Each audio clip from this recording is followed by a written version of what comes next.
Hello everyone. I chose slavery as a topic for my today's presentation. Let's start. Slavery. Article 4 of the Universal Declaration of Human Rights says, "No one shall be held in slavery or servitude. Slavery and the slave trade shall be prohibited in all their forms." What is slavery itself? Slavery, the condition in which one human being was owned by another. A slave was considered by law as property or cattle, and was deprived of most of the rights ordinarily held by free persons. Slavery existed in a large number of past societies whose general characteristics are well known. It was rare among primitive peoples such as the hunter-gatherer societies because for slavery to flourish, social differentiation or stratification was essential. I've said you about slavery in the past times, and what about slavery today? There are tens of millions of people trapped in the various forms of slavery throughout the world today. Research estimates that 40 million are enslaved worldwide, generating $150 billion each year in illicit profits for traffickers. In general, there are four common types of slavery. The first one is labor slavery. About 50% toil and forced labor slavery in industries where manual labor is needed, such as farming, ranching, logging, mining, fishing, and brickmaking. And in service industries working as dishwashers, janitors, gardeners, and maids.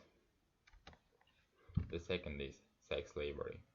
About 12.5% are trapped in forced prostitution, sex slavery. The average age a teen enters the sex trade in the United States is 12 to 14 years old. Many victims are runaway girls who were sexually abused as children. And this statistics is very close to the topic I'm talking about today. The most dangerous countries to be a woman. On the first place is India.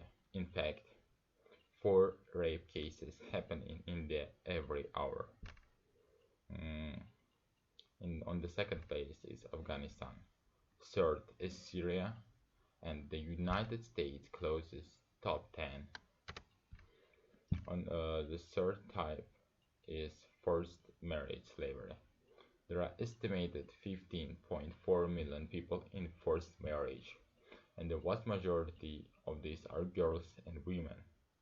Over a third of the people who were forced to marry were children, of whom 40% were below 15 at the age when the marriage took place.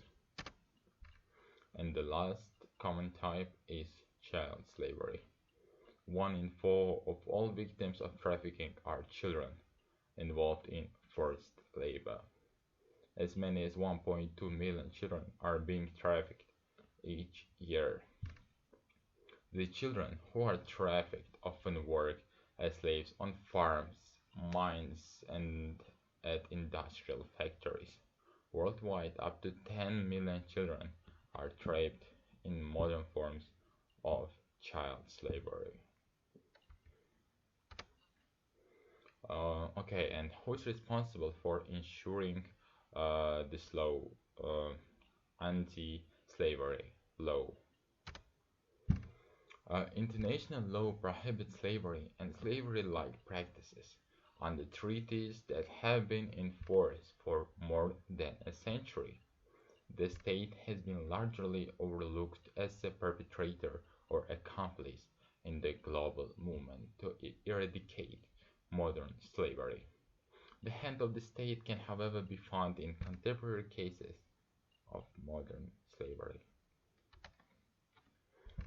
Abraham Lincoln, the man who freed slavery in the United States, said, "Those who deny freedom to others deserve it not for control themselves. And here is a question. How can slavery be prevented? The 62-year-old follower of Mahatma Gandhi said his letter had also called on governments to increase their national and foreign aid budget for the SDGs related to children and adults. This means more funds spent on education, health, the rescue and rehabilitation of child laborers, and more money for enforcing the legal framework in relation to trafficking and slavery related issues, he said. And one of the most important questions for today: what aftercare can be given for people affected by slavery? The first is physical. Aftercare services include serving physical needs like housing, food, clothing, as well as security, counseling, and medical care. Serving survivors of slavery in this phase of abolition looks different based on the needs of each individual survivor. The second type is psychological. Mentoring. Mentoring within the context of case planning can act as a transformational relationship in which positive role models create a compassionate catalyst for change. When these positive role models are victims of trafficking who are successfully rebuilding their lives, the catalyst for change can extend beyond other victims to the entire community or nation. So what I want to say in the end of this presentation: take care of yourself and your loved ones. Thanks for your attention. This is the end of my presentation.